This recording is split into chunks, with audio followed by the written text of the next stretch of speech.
বাংলাদেশকে ধারণ করে আমি শাহরিয়ার নাজিম জয় চ্যানেল আয়ের বিশেষ আয়োজন ৩০০ সেকেন্ডে আপনাদের সুস্বাগতম জানাচ্ছি। আজকে ৩০০ সেকেন্ডকে অর্থবহ করবার জন্য যিনি আমার অতিথি, তিনি কোনো সুপারস্টার না, তবে আমরা নতুন একজন মানুষকে চিনব, তার সম্পর্কে জানব। ডক্টর নীলিমা ইয়াসমিন, আপনার পরিচয়?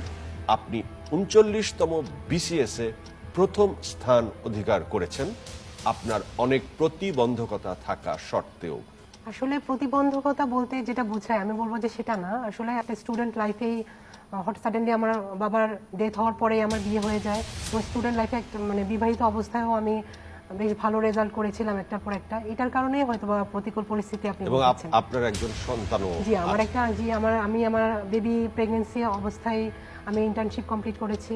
তারপরে আমার ছোট বেবি নিয়ে আমি আমার পড়াশোনাটা কন্টিনিউ করছি। আমরা জানি যে আপনি ডাক্তার। আপনি যখন লেখাপড়া করতেন প্রতিটি সেমিস্টারে আপনি প্রথম হতেন, এবং তখন আপনার বাবা মারা যায়, হঠাৎ আপনার বিয়ে হয়ে যায়।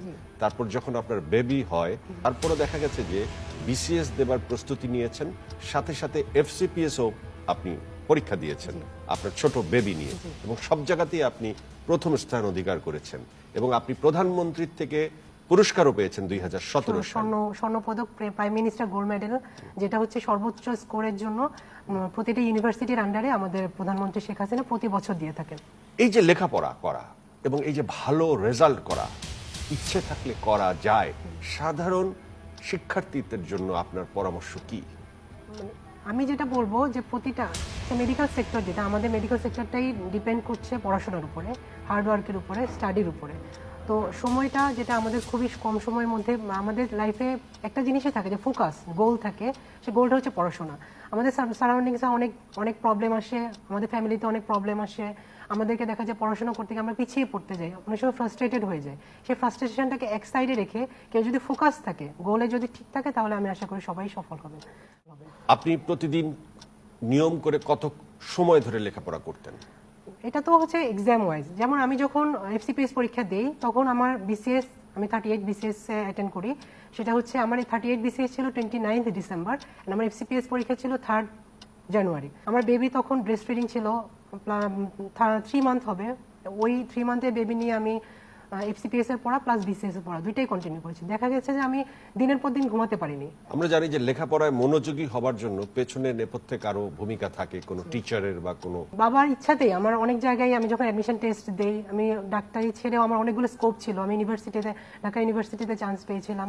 আমি এছাড়াও যতগুলো সেক্টর ছিল সবগুলাতেই আমি ভালো একটা স্কোরে, কিন্তু আমার আব্বুর ইচ্ছা ছিল যে আমি ডাক্তারই হব। যখন হঠাৎ করে আব্বু সাডেনলি মারা যান, তখন আমি ওনার ইচ্ছাটা পূরণ করার জন্যই আসলে আমি আমার পরিশ্রমটাকে আরো বাড়িয়ে দিয়েছিলাম। ভবিষ্যতে নিজেকে কোন অবস্থানে দেখতে চান? আমি বর্তমানে বিসিএস যেহেতু আমি দিয়ে দিয়েছি, আমি হেলথ ক্যাডারে জয়েন করছি কিছুদিন পরে। সেকেন্ড, আমার এফসিপিএস পার্ট 1 আছে, ওটার জন্য আমি অলরেডি ঢাকা মেডিকেল কলেজ হসপিটালে 1 বছর ট্রেনিং করেছি।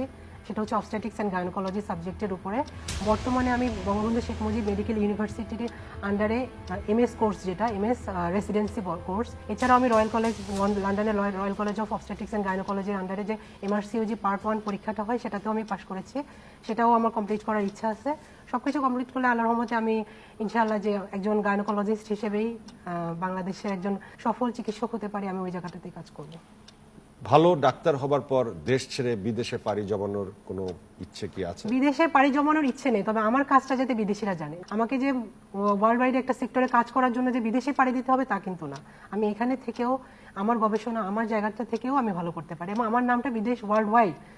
আমার যে স্বাস্থ্য সেক্টরে যে আমার ভূমিকাটা, সেটা আমি ওয়ার্ল্ড ওয়াইডই রাখতে পারি। জানতে চাই বাংলাদেশের ডাক্তারদের সবচেয়ে বড় সমস্যা কি, যেটা রোগীরা ফেস করে? আমাদের হেলথ সেক্টরে আমাদের রিসোর্স কম।